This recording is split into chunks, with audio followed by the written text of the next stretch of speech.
బాబాయ్ గారి పారాయణం అండి. ప్రతి గురువారం పారాయణం వింటానమాట.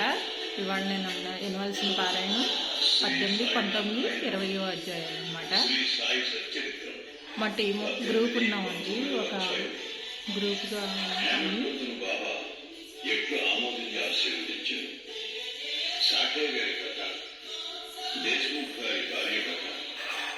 సద్విచారములను ప్రోత్సహించి సాక్షాత్కారములకు దారి చూపుట, ఉపదేశములో వైవిధ్యము, నిందగూర్చి బోధ, కష్టములకు కూలి. గత 2 అధ్యాయములలో బ్రహ్మజ్ఞానమును అభిలషించి ఒక తనికుని బాబా ఎట్లు ఆదరించను హేమట్ పంత్ వర్ణించాను.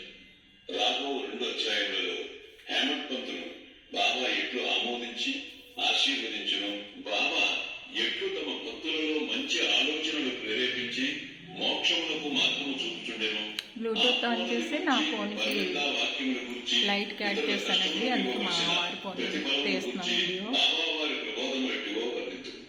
ప్రస్తావన: సద్గురు మొట్టమొదట తన శిష్యుల యోగ్యతను కనిపెట్టి వారి మనస్సు కలత చెందకుండా తగిన బోధ చేసి తుదకు వారి లక్ష్యమైన ఆత్మ సాక్షాత్కారం మన ఇల్లు తల్లి లాగా పెట్టామనుకోండి, లలిత పారాయణం అలాంటివి పెడతా ఇంటా ఉంటాను. కానీ ఇన్నో ఊరుకోడు అరిచేస్తూ ఉంటాడు. మనం ఈ శ్లోకాలు అనేది కూడా తెచ్చాడు కదండి బాబా, అది కూడా పెట్టినంత అరిచేస్తూ ఉంటాడు. ఏంటో భయం ఏంటో వాడికి తెలీదు. సద్గురువు వర్షాకాలపు మేఘము వంటివారు. వారు తమ అమృతతుల్యములైన బోధనలను పుష్కలముగా విశాల ప్రదేశములందు కురిపించెదరు.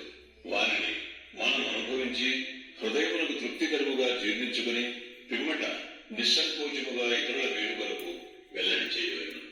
ఇది వారు మన జాగ్రత్తావస్థలోనే కాక స్వప్నావస్థలో కూడా తెలియజే విషయములకు వర్తించను. తన స్వప్నముందు వెళ్ళిన రామరక్షా స్తోత్రమును బుధ కౌశిక ఋషి ప్రచురించిన ఉదాహరణను నిత్యుడు స్మరించవలను. ప్రేమగల తల్లి గుణమిచ్చు చేదైన ఔషధములను నా ఫోన్ నుంచి పారాయణం ఉందండి. లైట్కి యాడ్ చేశాను కదండి, అందుకే మా వారి ఫోన్ నుంచి వీడియో తీస్తున్నాను. బాబా గారి పారాయణం అందరూ వినండి తప్పకుండా. మన బాబా గారి ఆశీస్సులు మనందరం పొందుదామండి. సాయిబాబా వంటి సద్గురువులు మన జ్ఞాననేత్రములను తెరిపించి ఆత్మ యొక్క దైవీ సౌందర్యమును చూపి మన కోరికలను నెరవేర్చదు.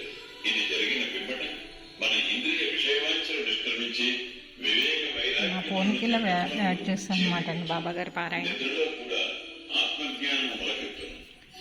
వాళ్ళ ఇందు తల్లి ఇప్పుడు ఊరుకున్నారులేండి. ఊరుకోళ్ళు లేకపోతే అరిచేస్తా ఉంటారు.